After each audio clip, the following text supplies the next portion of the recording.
Zewande, Zewande, Bhengu. Zewande. For the love of poetry,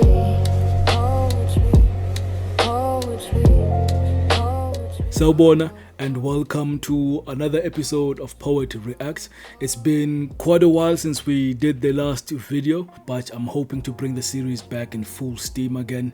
Thank you so much for the support in the past videos.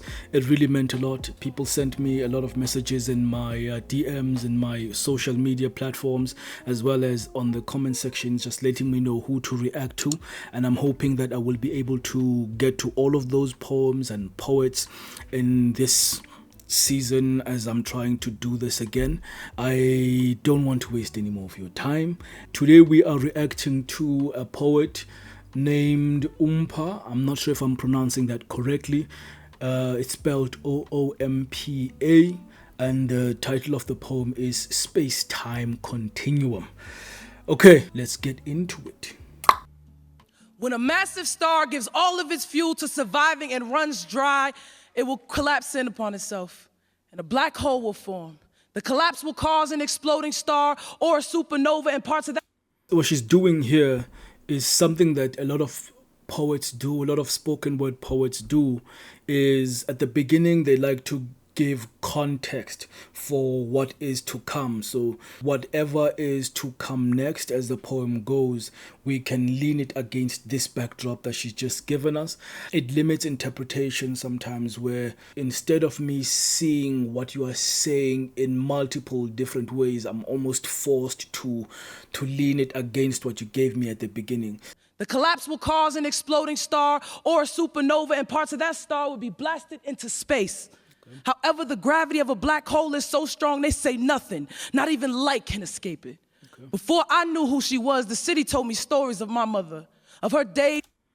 So either when she was a child, she did not really understand her mother, she did not really know her mother like that, but she heard people talking about her mother, or she did not grow up with her mother, and she got to understand who she was based on what other people were saying around her. And because she's saying the city told me stories, I'm guessing it's also people who were not necessarily family who were telling her these stories.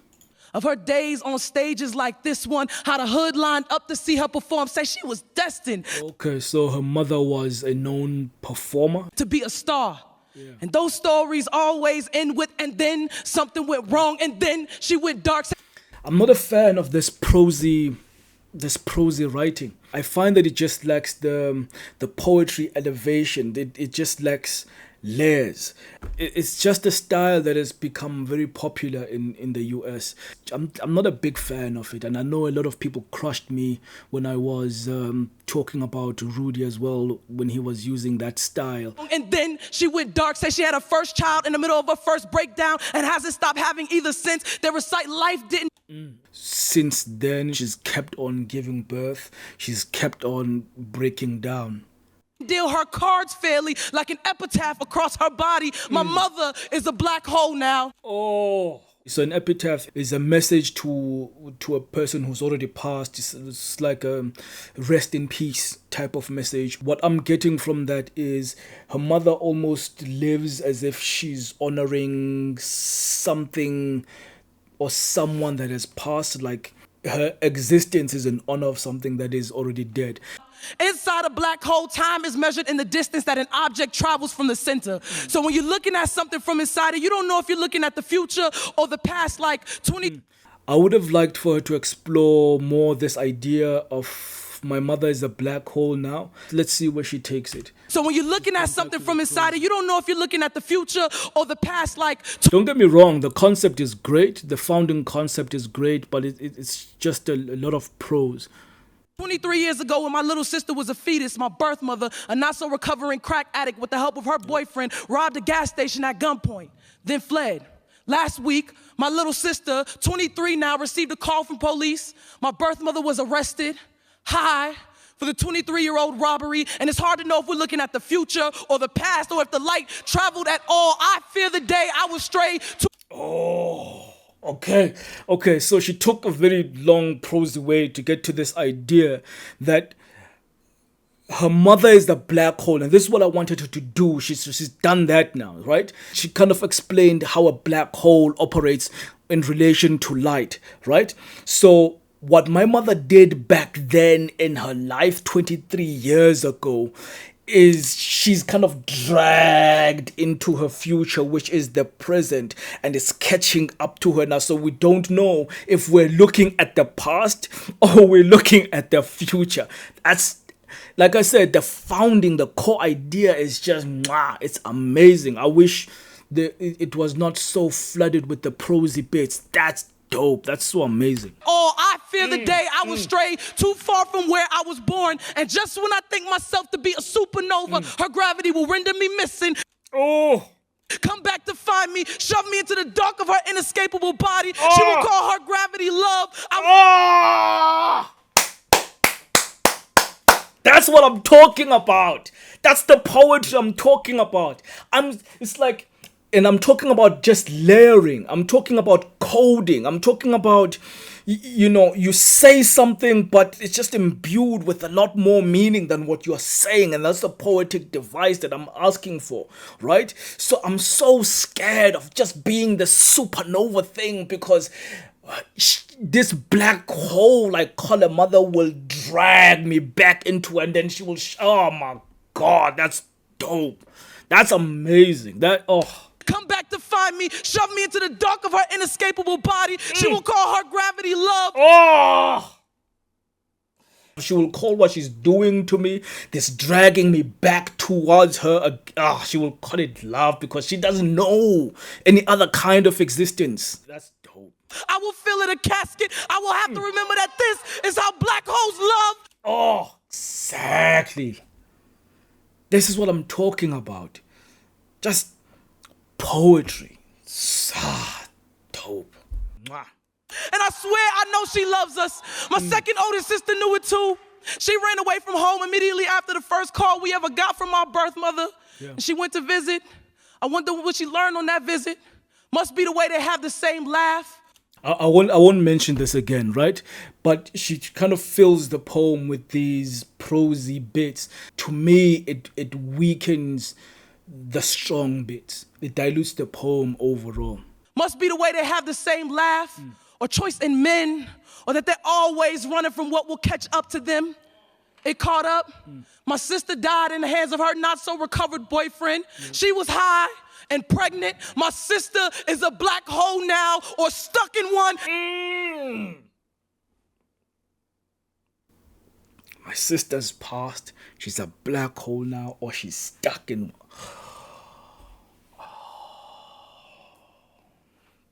Is that dope? Either way, ain't no light coming from her no more.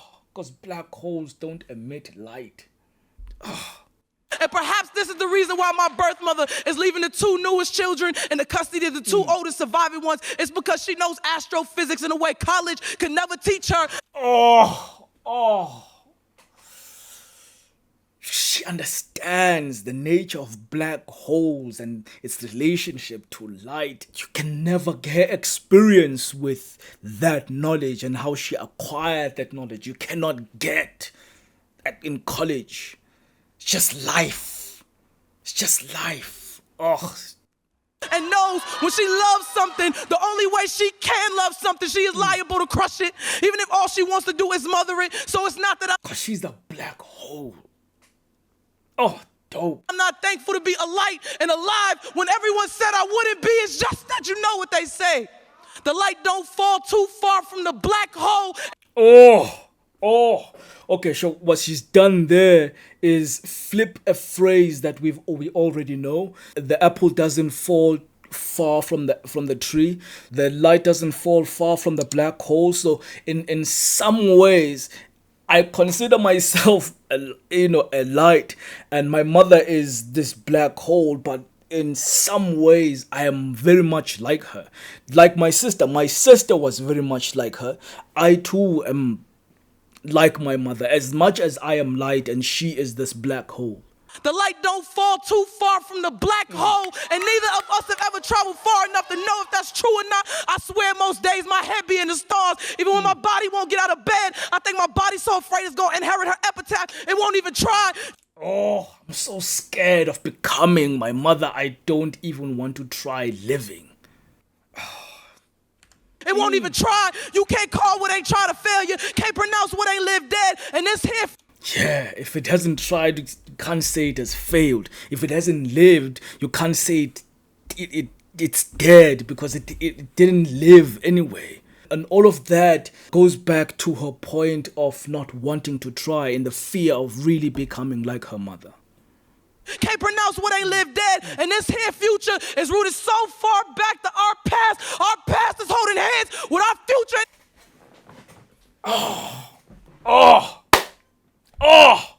And that's the core of this poem. It's light and a black hole and their relationship where you don't know if you're looking at the past or you're looking at the future, but these two things are just here to get so dope. Ain't this the space-time continuum? The way time changes inside a black hole. If I'm cursed with a series of laps that'll end in the darkness I was birthed in, can I just take my time?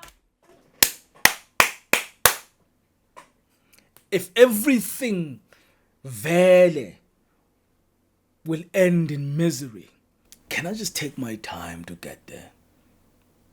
If I'm destined to become a black hole like my mother, can I just enjoy this moment where I'm still light? Can I just take my time? Yeah. Can you not rush me with I love you's birth, mom? Today the sun is shining. Even if you can't reach it right now or anymore, even if it won't let you love it back, and ain't the sun the greatest thing you ever gave this galaxy? Ain't that enough to let it live? She's likening herself to the sun, or at least she sees herself as the sun. And she's asking for her mother to just let her go. Am I not the best thing you ever gave to the world? Am I not worth just letting go so I can flourish and be the son that I am? Dope.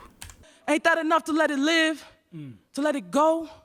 To let it go. Exactly what I was saying, yeah. Oh. Dope. Amazing. I think my one biggest problem was just the prose in it. It drags on for too long sometimes, and it doesn't add a lot of value to the poem as a poem. It instead tries to give context for the next poetic bit, and I think, as I said, it dilutes the poem overall. But the poem is so strong. The concept is amazing. The concept is so dope, and she handles it quite well. I think it's just those bits that I really have an issue with. Otherwise, this was phenomenal. I think the interpretation of light versus the black hole and how those two things kind of relate, and then likening that to her relationship with her mother, it's so powerful. So that was the poem for today by Oompa called Space-Time Contiuum. So for the next reaction, please do remember to comment down and tell me what you would like for me to react to next. Maybe it will be your poem, maybe it will be a poem by someone that you do love. I hope to continue this and not take such a long break in between these videos. Thank you for joining me, and I will see you next time. Baby, I'm gone with the poetry. It took me home.